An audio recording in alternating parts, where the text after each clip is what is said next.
The silver urn lay on its side among coffee grounds and yesterday's newspaper, my daughter's name, Lily, still visible through the garbage bag's translucent plastic. For a moment, I couldn't move, couldn't breathe, couldn't comprehend that my parents had thrown away all I had left of my baby girl. "What are you doing?" Mom's voice cut through my shock. She stood in the kitchen doorway, coffee mug in hand, irritation written across her face. "I already took the trash out." "You threw away her ashes." My voice came out hollow, disconnected from the scream building in my chest. She rolled her eyes, actually rolled her eyes.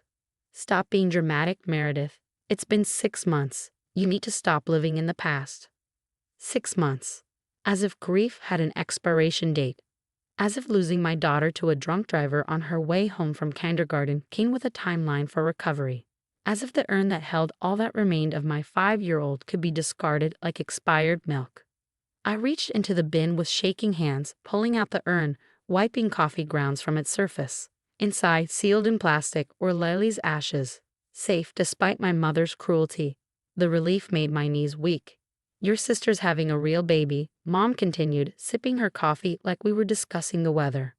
"Not a memory. A real, living baby. And your moping is ruining her pregnancy experience." Dad appeared behind her, already dressed for golf. He took in the scene, me kneeling by the garbage, clutching Lily's urn, and shook his head. "Time to move on, Meredith. Diana needs positivity right now." Diana, my younger sister who'd announced her pregnancy at Lily's funeral, who'd complained that my grief was bringing down the vibe at her gender reveal, who'd asked if she could have Lily's bedroom for a nursery since it's not like you need it anymore. "You threw away my daughter," I said, standing slowly, the urn pressed against my chest. "We threw away an urn," Dad corrected. "Your daughter is gone. Holding on to ashes won't bring her back. But it might stop Diana from enjoying her pregnancy," Mom added. "Do you know how hard it is for her, seeing you like this? She's afraid to be happy about her baby because you're always crying." Always crying. I cried at Diana's baby shower last week when they played the same song from Lily's funeral. I'd excused myself quietly, spent 10 minutes in the bathroom pulling myself together, then returned with a smile and enthusiastically participated in every game. But apparently, those 10 minutes of private grief were too much. "I'm sorry my dead child is inconvenient for you," I said. "See," Mom gestured at me with her mug. "This attitude. This is why we had to do something. You're toxic, Meredith.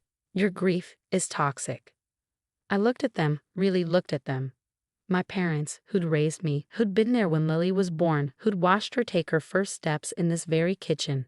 They stood there united against me, frustrated that I hadn't moved on from losing my only child quickly enough to make my sister's pregnancy more pleasant. "When Diana has her baby," I said quietly, "I hope you never have to understand what you've done to me today." "Oh, stop it," Dad said. "We did you a favor. That urn was holding you back." I walked past them, still clutching Lily's ashes. In my old room, my childhood room where I'd moved back after the accident, unable to face our empty house alone, I saw they'd already started changes. Boxes labeled Diana's baby were stacked in the corner. Paint samples in pastel colors were taped to the wall.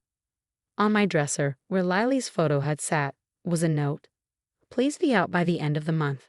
Diana needs to nest. Mom." They were erasing her. Erasing us.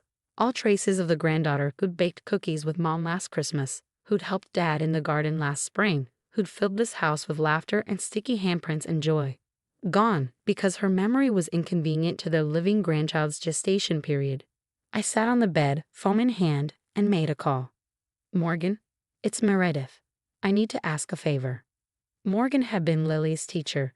She'd spoken at the funeral about how Lily always shared her snacks, how she'd taught the other kids to write their names, how she'd been sunshine in human form. She'd also lost a child years ago, something we'd bonded over in the awful aftermath. "Anything?" Morgan said immediately. "What's wrong?" "My parents threw Lily's ashes in the trash. I need somewhere to go, today." The silence stretched for 3 heartbeats. Then, "I'll be there in 20 minutes. Pack what matters." What mattered? I looked around the room.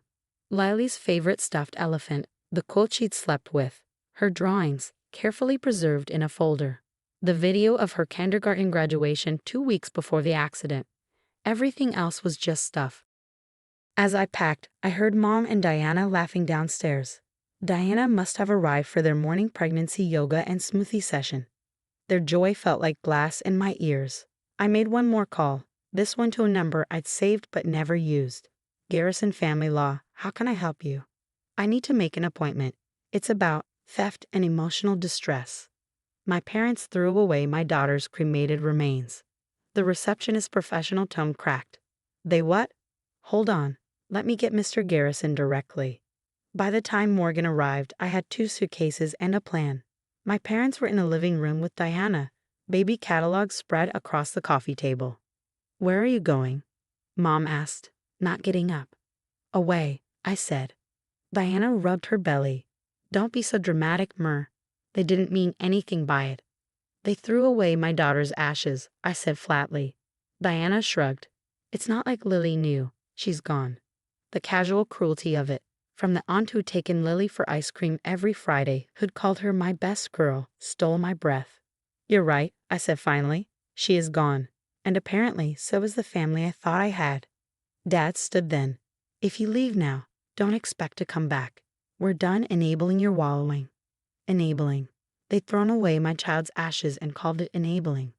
I need you to say that again, I said, pulling out my phone. For clarity.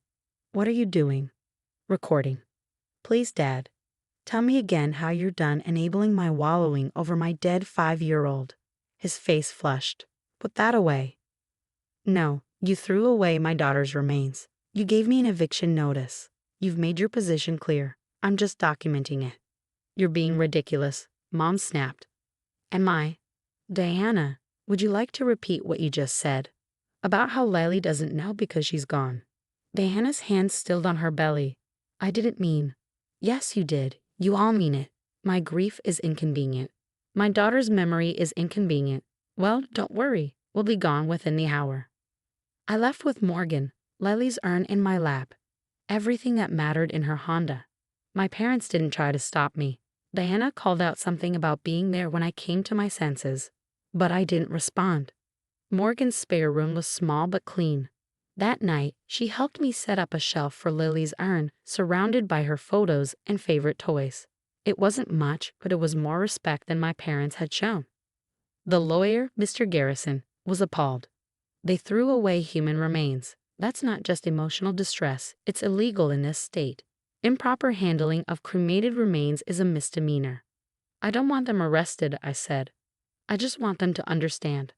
What you want, he interrupted gently, is for them to face consequences. That's not the same as revenge. He was right, so we proceeded.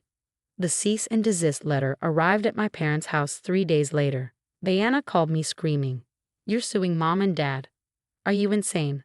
I'm 7 months pregnant. The stress. They threw away Lily's ashes, I repeated, my new mantra. Get over it. God, Meredith, she's dead. She's been dead for 6 months. Move on. Like you all did. So quickly you announced your pregnancy at her funeral? Silence. Then, that's not fair. Life goes on. Yes, I agreed. It does. It goes on without you. I hung up and blocked her number. The social media post went live that evening.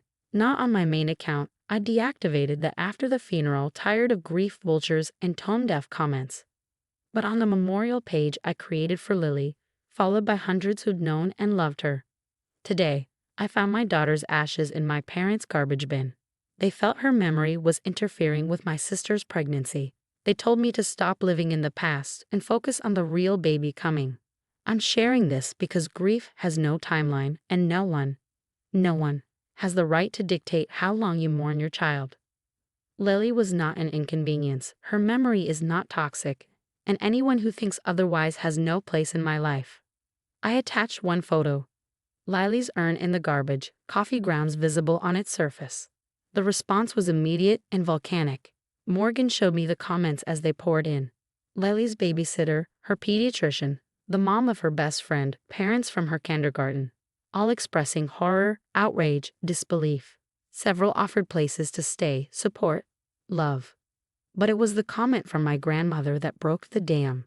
My dad's mother, who lived in a nursing home 2 hours away. I am ashamed of my son. Lily was light itself, and her memory deserves honor. Meredith, you have a room here if you need it.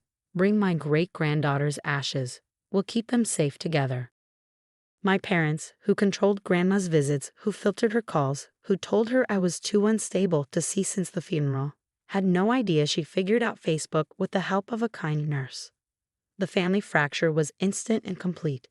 Aunts, uncles, cousins, everyone picked sides. Most picked mine, especially after the security footage surfaced. Oh yes, security footage. My parents had installed cameras after a break-in last year. They'd forgotten about them in their eagerness to erase my daughter. But the cameras remembered everything. Mom taking the urn from my room while I was at grief counseling. Dad nodding approval. The two of them discussing how this was for the best and tough love. Mr. Garrison was thrilled. This changes everything. We have proof of intent, premeditation, and conspiracy. My phone rang constantly. Mom, Dad, Diana, they're flying monkeys. All blocked. The only call I took was from my elderly grandmother. "Sweetheart," she said, her voice paper-thin but steel strong, "I've changed my will. The house, the trust, everything that would have gone to your father now goes to you. And I've made it clear, if they contest it, they get nothing." "Grandma, you don't have to." "Yes, I do. They threw away my great-granddaughter. They threw away you. Let them live with those choices." Deanna's baby shower was the next week. I heard about it from Morgan, who heard from others. Apparently, it was poorly attended. Several people, after seeing my post, declined invitations. The ones who went reported it as awkward, tense, with moms snapping at anyone who mentioned me or Lily. Good. 2 weeks later, Diana went into labor. Dad called from a blocked number, leaving a voicemail. "Your sister had the baby, a girl, 7 pounds. Maybe now you can stop punching us and be part of this family again." Part of the family, as if I hadn't always been. As if I'd removed myself instead of being thrown away like my daughter's ashes. I didn't respond, but I did send a gift to the hospital addressed to the baby, a silver bracelet engraved with "May you always be cherished." The card read, "I hope you never become an inconvenience. Aunt Meredith." Diana texted from another new number. "That was cruel." I responded once. Cruelty is throwing away a grieving mother's only connection to her dead child because it interferes with your pregnancy glow. Then I blocked that number too. It's been a year now. I live with Grandma, taking care of her in exchange for room and board. Lily's urn sits on the mantel, surrounded by fresh flowers that Grandma insists on buying weekly. She deserves beauty, Grandma says, patting the urn each morning like she used to pat Lily's head. The lawsuit is ongoing. My parents' lawyer argues it was a misunderstanding, that they thought I'd want to move forward. Hard to argue when the security footage shows Mom saying, "Maybe if we get rid of this, she'll snap out of it." I haven't seen Deanna's baby. I've heard she looks like Lily, which must kill my sister every time someone mentions it. I've heard my parents are struggling, that Dad took early retirement because colleagues saw the post, that Mom's book club asked her not to return. I've heard they tell people I'm unstable, that I overreacted, that I'm keeping their grandchild from them out of spite. They're wrong about the last part. I'm not keeping anyone from them. I'm protecting myself and honoring my daughter's memory by staying away from people who literally threw her away. Lily would be 6 now, starting 1st grade, learning to read, losing her first tooth. Instead, she lives in an urn on Grandma's mantel, in the hearts of those who loved her, in a memorial garden at her school where children plant flowers each spring. She doesn't live in the past. She lives in the present, in every choice I make to surround myself with people who understand that grief has no timeline, that love doesn't end with death, that memories are not inconveniences to be discarded when new life comes along. My phone buzzes. Morgan, sending a photo from the memorial garden. New sunflowers, reaching toward the sky. Lily's flowers are the tallest, she writes, just like she would have been. I smile, touching the urn gently. My parents thought they were freeing me by throwing her away. Instead, they freed me from them, from the obligation to shrink my grief to make room for their comfort. Lily is not in the past. She's in every sunrise I watch with Grandma, every flower we plant, every story we tell. She's in the love that refuses to be buried in garbage bins or silenced by new babies or erased by those who find mourning inconvenient. She's my daughter. Forever, no matter who that bothers. And that's the only timeline that matters.